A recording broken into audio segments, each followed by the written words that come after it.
Meus irmãos, muita paz, que Jesus esteja entre nós. Eu disse ao Caetano que eu tive a ideia dessa palestra hoje ali. Toda segunda eu assisto às palestras, às vezes eu participo, frequento essa casa, acompanhando a minha mãe. E estava pensando ali, hoje à tarde, qual vai ser o tema da noite. Eu falei, já sei. O compêndio da Bíblia. Essa é a capa do nosso mais novo livro. Não foi lançado ainda, mas já está sendo preparado. Olha que capa bonita. Qualquer imitação com o Tratado dos Evangelhos, né? Só que não vai ser uma obra com 864 páginas, vai ser uma obra com 250 páginas por aí. Esse livro, eu não pensei em escrever esse livro e fazer esse trabalho. Depois que você estuda os evangelhos de Mateus, Marcos, Lucas e João, você diz, agora chega, a aposentadoria do autor. Mas não aconteceu isso. Uma bela manhã me veio a inspiração de escrever uma obra que resumisse todos os livros da Bíblia.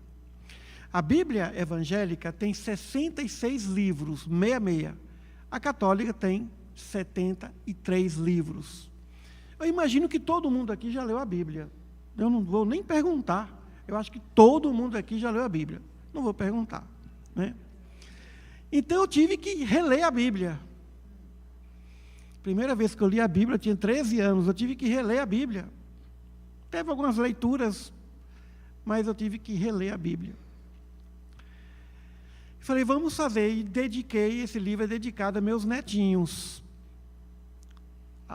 Assim que eu concebi a obra, a ideia, a inspiração, eu falei, vou dedicar a Cecília e ao Heitor. O Heitor ainda tem 9 meses, não sabe ler, mas vai ser para eles. Lembrança do vovô. Então vejamos, o que nós fizemos? Nós fizemos um resumo de cada livro da Bíblia. O resumo não passa de 1,5 páginas, uma lauda e meia. E eu vou aqui apresentar aos irmãos o resumo do resumo. Eu disse ao Caetano aqui, a Luciana, isso não é coisa que se faça em 30 minutos, vamos tentar, né? Não é uma boa ideia, mas vamos lá, né? Então, essa é a capa do livro, e os 73 livros da Bíblia, resumo específico de cada livro. A gente vai falando e vai, né? Bom, o livro, a Bíblia, o que é compêndio? Compêndio é resumo. Resumo. Inicialmente eu pensei, os livros da Bíblia. Não, mas aí, se Bíblia é um conjunto de livros, então vamos tratar de resumo. E para fazer um título bem à la Santo Agostinho, tem o Tratado dos Evangelhos, agora compêndio da Bíblia, e já vou começar um outro, exegese dos Atos dos Apóstolos. E para brincar, que eu não vou fazer, seria um outro, a esquetiofirese do Apocalipse. Triste, né? Então vamos ver a Bíblia dividida em partes. Vamos ver essas partes e os livros. Primeira parte da Bíblia, primeira seção, é o Pentateuco, os 5 livros escritos por Moisés.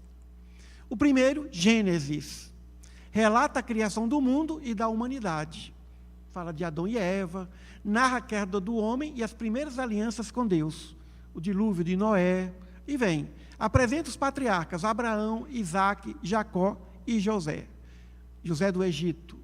Mostra o início da história do povo de Israel. O início do monoteísmo, da crença no único Deus. Depois vem Êxodo, aquela passagem em que o povo hebreu, depois de muito tempo escravizado pelo Egito, o egípcio, ele sai, Êxodo é saída, sai da terra do Egito e vai até o Monte Sinai, e dali começa a peregrinação durante 40 anos. Narra a libertação do povo hebreu da escravidão no Egito. Moisés conduz o povo para fora do Egito, quase 2 milhões de pessoas, quase 2 Goiânias. A gente pensa que foi um grupinho de 100 mil, não. Mais de 2 milhões de pessoas. Né? Deus estabelece a aliança no Monte Sinai, onde Moisés recebe no Monte Sinai os 10 mandamentos. Depois vem Levítico, terceiro livro de Moisés.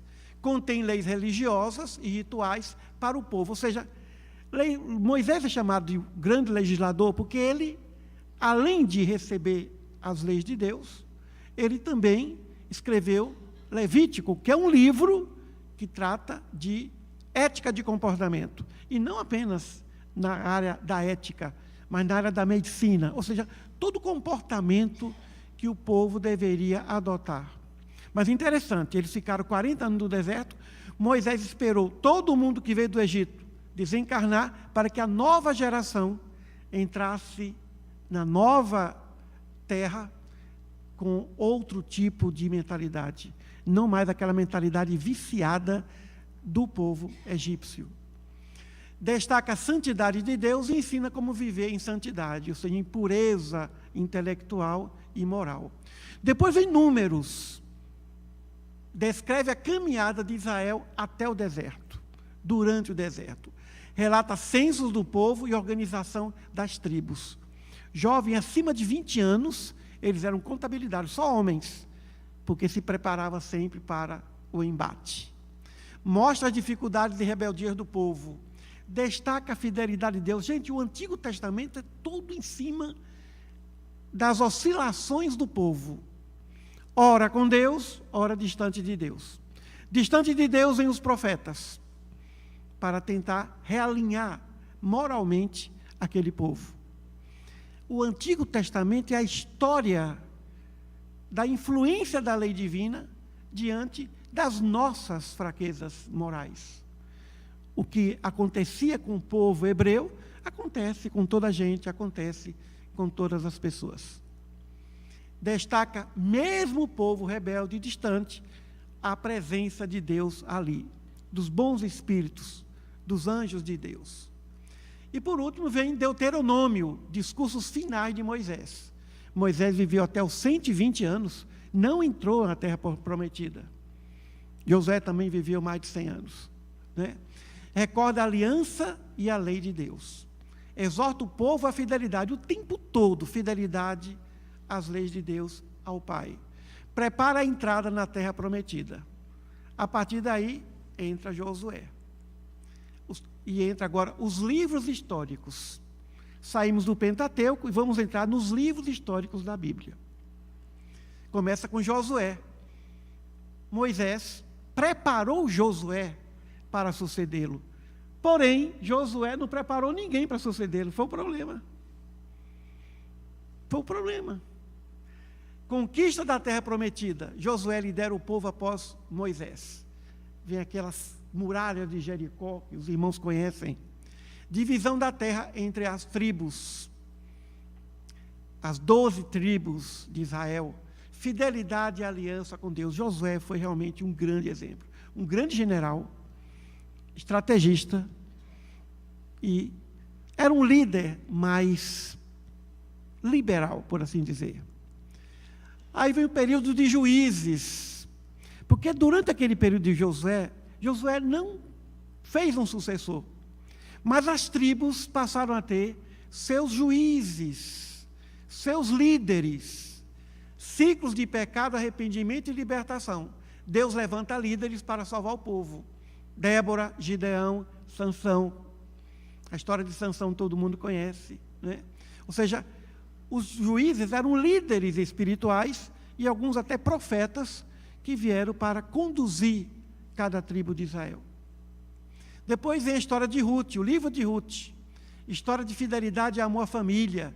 Ruth permanece fiel à sogra Noemi, porque ela quis acompanhar Noemi, ficou viúva, e Ruth casou com um de seus filhos, de Noemi, mas ele desencarnou, mas ela permaneceu junto a Noemi. Depois ela se casou com Boaz, antepassado do rei Davi. Ou seja, Ruth foi alguém que fez parte da genealogia do rei Davi e, em consequência, de Jesus, que Jesus vem da genealogia de Davi. Depois vem Samuel, aquele que ungiu o rei Davi, né? Período do rei Saul, que foi o primeiro rei, nascimento do profeta Samuel, transição para a monarquia. Samuel foi, desde jovem, muito inteligente, muito sábio. Transição para a monarquia em Israel. Saul é escolhido por Samuel como o primeiro rei. Depois vem a ascensão de Davi, aquela história de Davi e Golias, que todo mundo conhece. Davi ficou muito tempo fugindo de Saul, porque o rei Saul queria matá-lo. Foi um período muito conturbado para Davi. Depois vem Samuel 2, que trata do reinado do rei Davi. E aí vem a unificação das tribos de Israel. Conquistas e pecados de Davi. Não vou aqui. Uma coisa que eu tomei cuidado no livro, compêndio da Bíblia. Não falo em coisa triste, em tragédia. Não. Não toco nesse assunto. Vou dar um exemplo. A morte do rei Saul. Eu coloco lá, em Samuel, digo assim: o rei Saul morreu em batalha. Pronto. Quem quiser aprofundar vai ler a Bíblia. O objetivo dessa obra é estimular a pessoa a ler a Bíblia. Sabe como é que Saul morreu? Ele ficou ferido e, com medo de ser capturado, se atirou sobre uma espada. Se matou. Então, eu não coloquei isso, já que eu estou querendo que meus netos leiam. Então, primeiro você vai... Tem muita coisa na Bíblia que só para maior de 18 anos. Então, eu não coloquei certas tragédias, decapitação lá do sei quem, a mulher decapitou. Não coloquei isso. Texto leve, mas muitas coisas tristes aconteceram. E no Novo Testamento também, além da crucificação de Jesus, o suicídio de Judas, foi uma coisa triste, né? Então eu procurei tomar cuidado. Aqui, Davi se envolveu com a mulher de Urias, e aí mandou matar Urias, colocar Urias na frente de batalha, né? Ele estava apaixonado por Betsabá. Depois nasceu dele o rei Salomão, o grande Salomão. Então, aí vem o livro de Reis 1, reinado de Salomão. Construiu o grande templo de Jerusalém. Divisão do reino em Israel e Judá. Foi aí que o reino de Israel ficou acima e de Judá, cuja capital Jerusalém ficou ao sul. História dos primeiros reis. O livro de Reis trata das histórias dos primeiros reis, tanto do norte quanto do sul, porque depois que Salomão morreu, houve a divisão. Salomão, aquele que escolheu a sabedoria como virtude, que pediu a Deus a sabedoria, foi realmente o rei mais sábio de todos os tempos. Depois vem 2 Reis, história dos reis até o exílio, queda do reino do norte, queda de Jerusalém, reino do sul, exílio babilônico, a turma foi para a Babilônia. Impressionante. Nabucodonosor tira aquele povo dali e o transforma em servos, escravos. Um período de muitos anos, 70 anos ali, naquela situação, para que o povo pudesse despertar, né? Depois temos crônicas, aí trata da genealogia do povo de Israel, história centrada no rei Davi, organização do culto, preparação do novo templo, já que os babilônicos destruíram o templo que foi fundado pelo rei Salomão. Davi concebeu o templo de Jerusalém, mas foi Salomão que construiu o templo de Jerusalém, que foi destruído, depois foi reconstruído.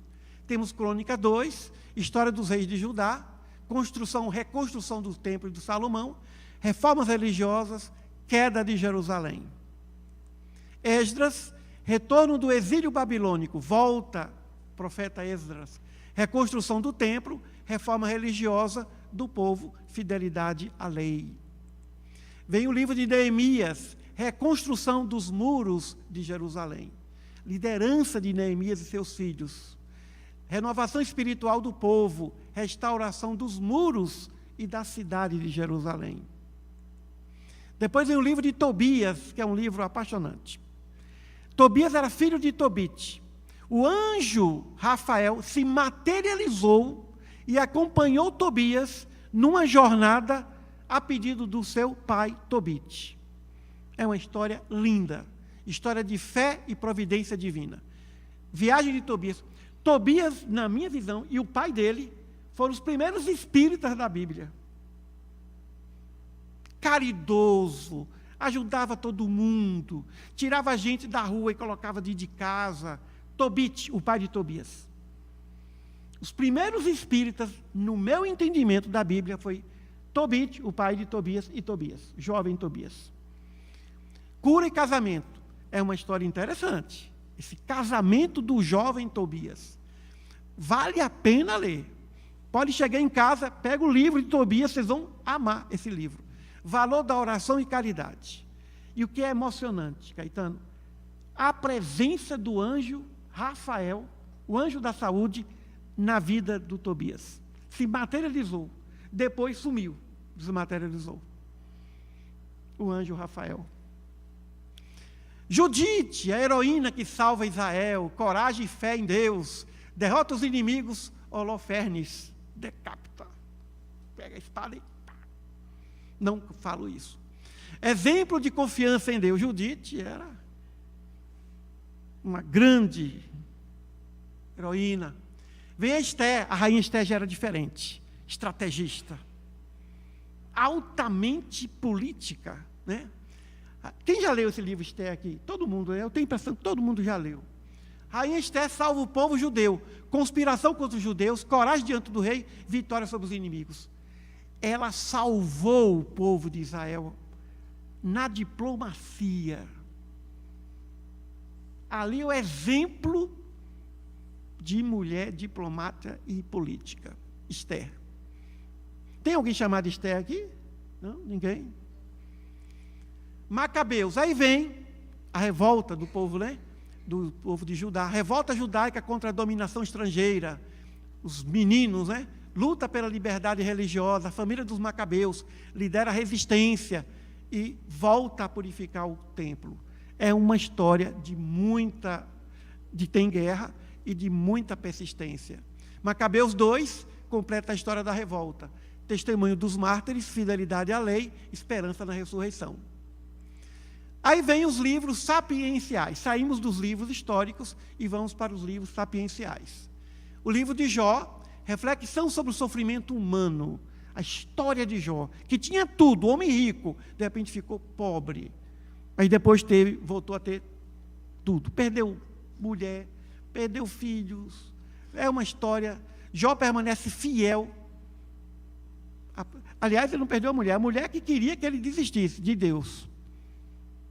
A mulher estava ali tentando, deixa esse negócio de Deus para lá e tudo.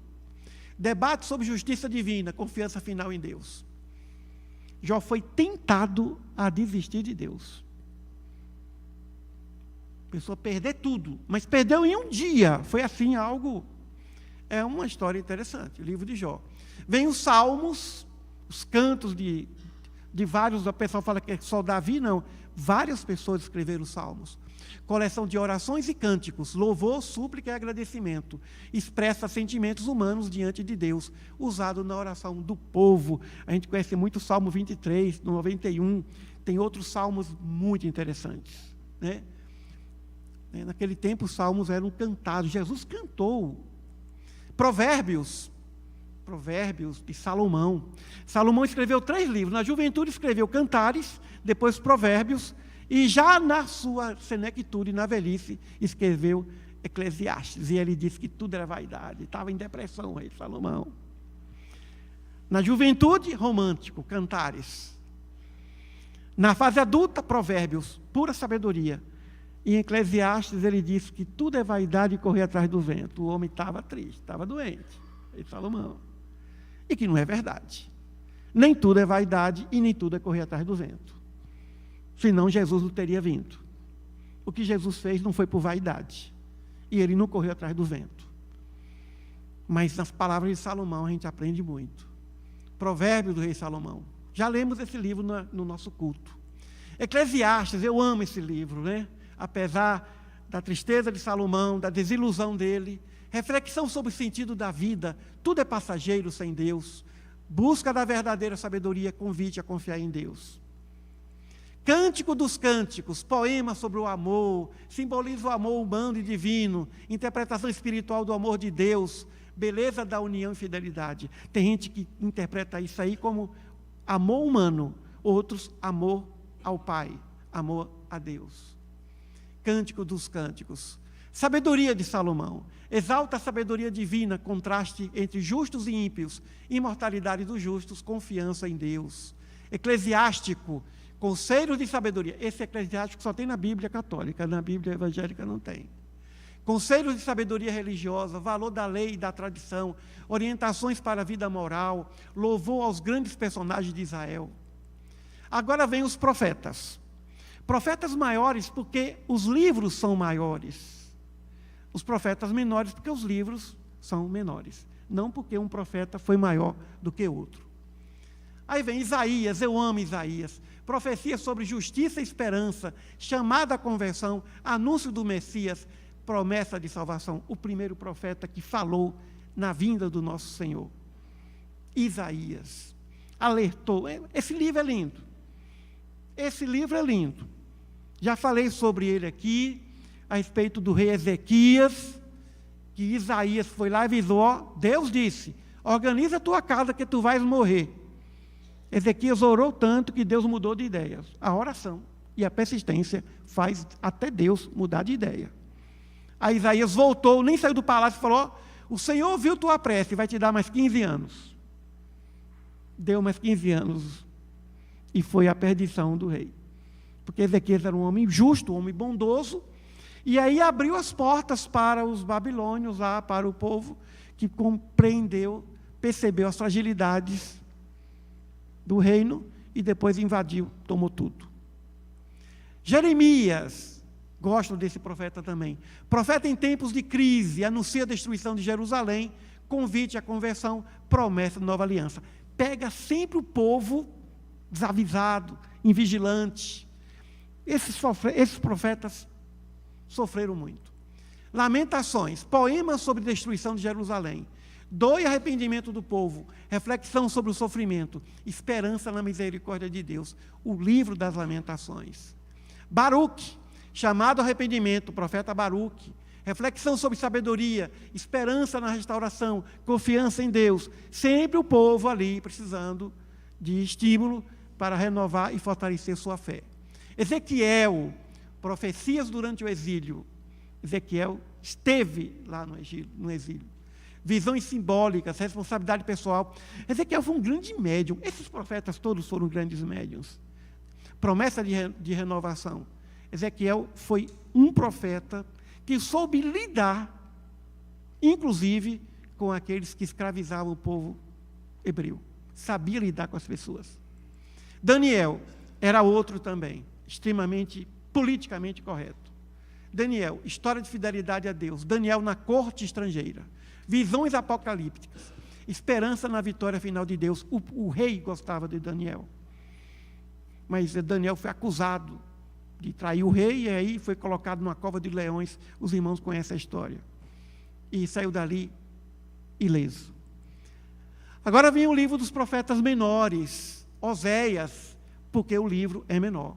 Amor fiel de Deus por Israel, infidelidade do povo, chamada conversão, misericórdia divina. O que é interessante ler esse livro da Bíblia é perceber como é que os profetas agiam, como é que eles sabiam chegar até o povo, como é que eles se tornavam líderes. Impressionante.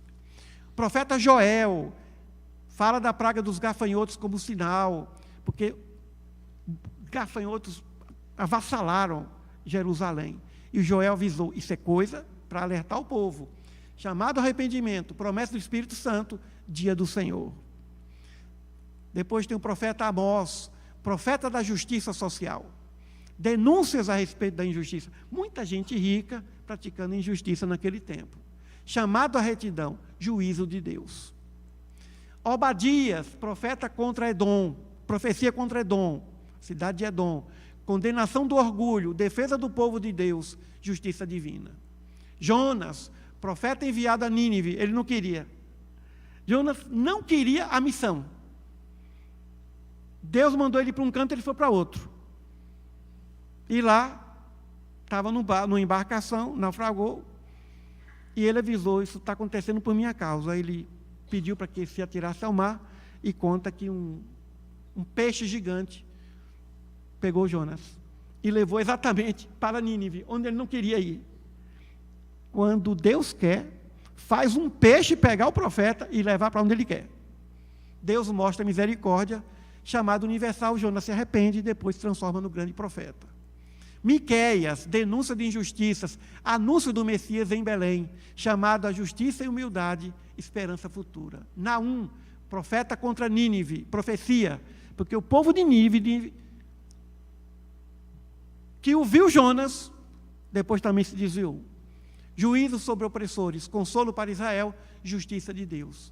Rabacuque, diálogo do profeta com Deus, questão do sofrimento, confiança na justiça divina, fé perseverante, sempre eles pegando o povo desviado do caminho reto, do caminho da fé. Sofonias, anúncio do dia do Senhor, chamada conversão, juízo e restauração, esperança para os fiéis. Porque não era todo o povo que se desviava, tinha sempre aqueles fiéis à fé divina. E esses, então, eram o sustentáculo desses profetas. Ageu, incentiva a reconstrução do templo que foi destruído, chamado à renovação espiritual, prioridade a Deus, esperança futura. Zacarias, gosto desse profeta também, visões simbólicas, esperança messiânica, restauração de Jerusalém, chamada fidelidade ao povo. Malaquias, o último dos profetas do Antigo Testamento. O último profeta do Antigo Testamento, correção de abusos religiosos, promessa do mensageiro do Senhor, esperança messiânica. De Malaquias, que foi o último profeta, até João Batista, foram 400 anos. A Bíblia aí é o chamado de silêncio profético. Depois de Malaquias, 400 anos sem aparecer profeta. Aí aparece quem? João Batista. Aí vem os evangelhos. Mateus, Marcos, Lucas, João. Quem quiser estudar esses evangelhos de forma profunda, científica, filosófica e espírita, leiam o Tratado dos Evangelhos. Tenho certeza que quase todo mundo aqui já leu esse livro. Quem não leu todo, mas leu pelo menos a metade, né? Eu estou na metade ainda. No culto, estou lendo a metade. Caetano, uma coisa é escrever, outra coisa é ler. Uma coisa é construir a casa, outra coisa é morar na casa, né? Então, o construtor da casa não teve tempo de morar, desfrutar da casa. Agora que eu estou lendo, estou estudando, né? Então, veio o Evangelho de Mateus, que foi escrito para os judeus, para provar que Jesus era o Messias. Né? Ensino do reino de Deus, inclui o Sermão da Montanha, onde ali tem todo o Sermão da Montanha, completo no livro de Mateus. Vou ver um livro de Marcos, que foi inspirado pela Mãe Santíssima e Pedro, evangelho mais breve, que trata muito do comportamento de Jesus. Mostra Jesus como Filho de Deus, ênfase na missão do sofrimento. Lucas, o médico Lucas, discípulo de Paulo, que escreveu também sobre o amparo, as informações de Maria de Nazaré, dos discípulos também. Depois vem o evangelho mais místico, o evangelho teológico de João, Jesus como verbo de Deus, sinais de discursos profundos, ênfase na vida eterna. Aí vem agora outros livros do Novo Testamento.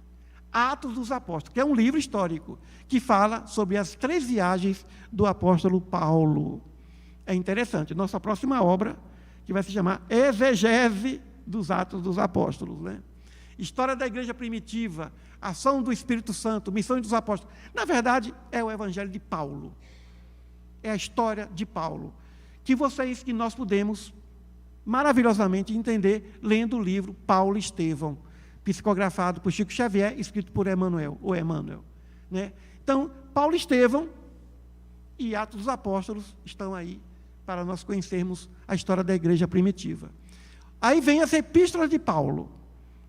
Romanos, Coríntios 1, Coríntios 2, Gálatas, Efésios, Filipenses, Colossenses, Tessalonicenses, também 2, Tessalonicenses 2, Timóteo 2, Tito, Filemão, Hebreus.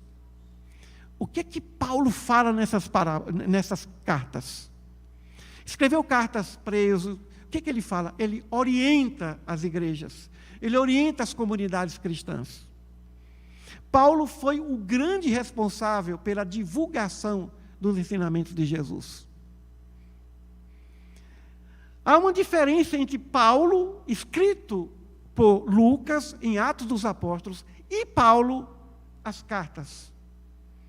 Quando a gente lê as cartas de Paulo, a gente se apaixona por ele.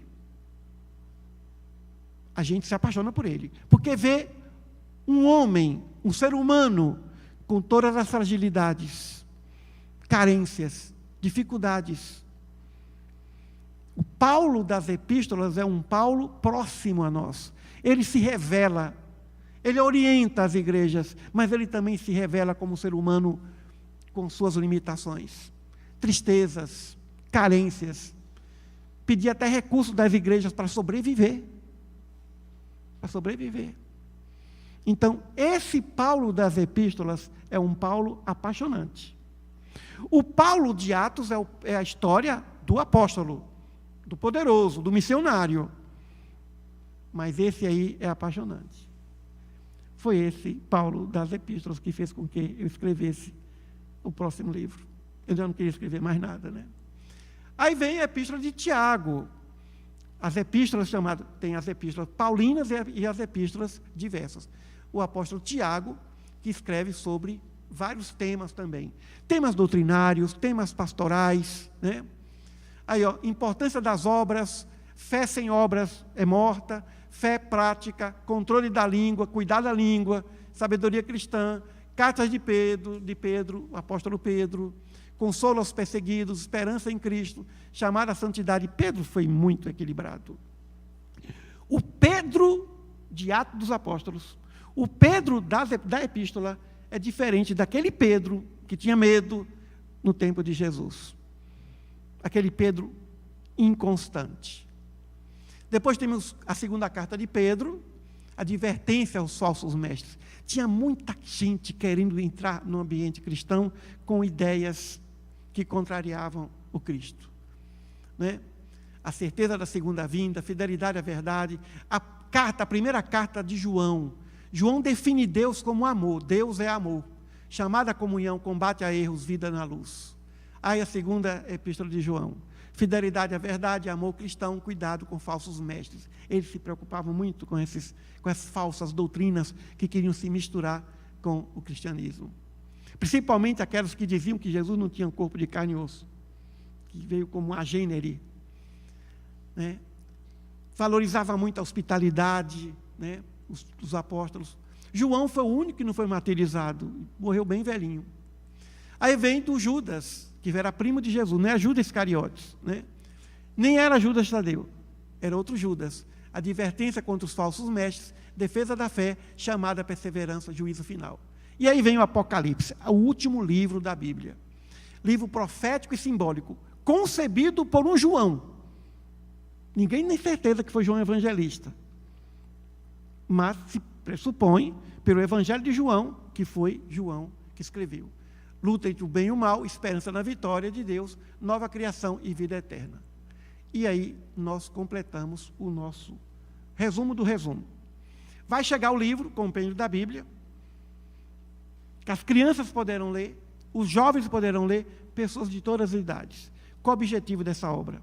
Fazer com que a gente vá na fonte da história do monoteísmo na Bíblia. Claro que Mateus, Marcos, Lucas e João são os principais livros da Bíblia, porque ninguém chega perto do Cristo, em termos de evolução. Jesus foi um espírito puro.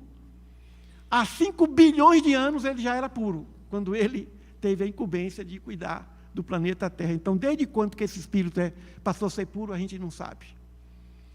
A gente não tem noção da envergadura espiritual desse ser. Jesus ainda é um grande mistério. Então, meus irmãos, vamos renovar a nossa fé. Vamos fortalecer a nossa esperança. Vamos entender que, ao lermos esses livros bíblicos, nós vamos sentir Deus presente, Deus de perto de todos nós. Muita paz a todos e até a próxima.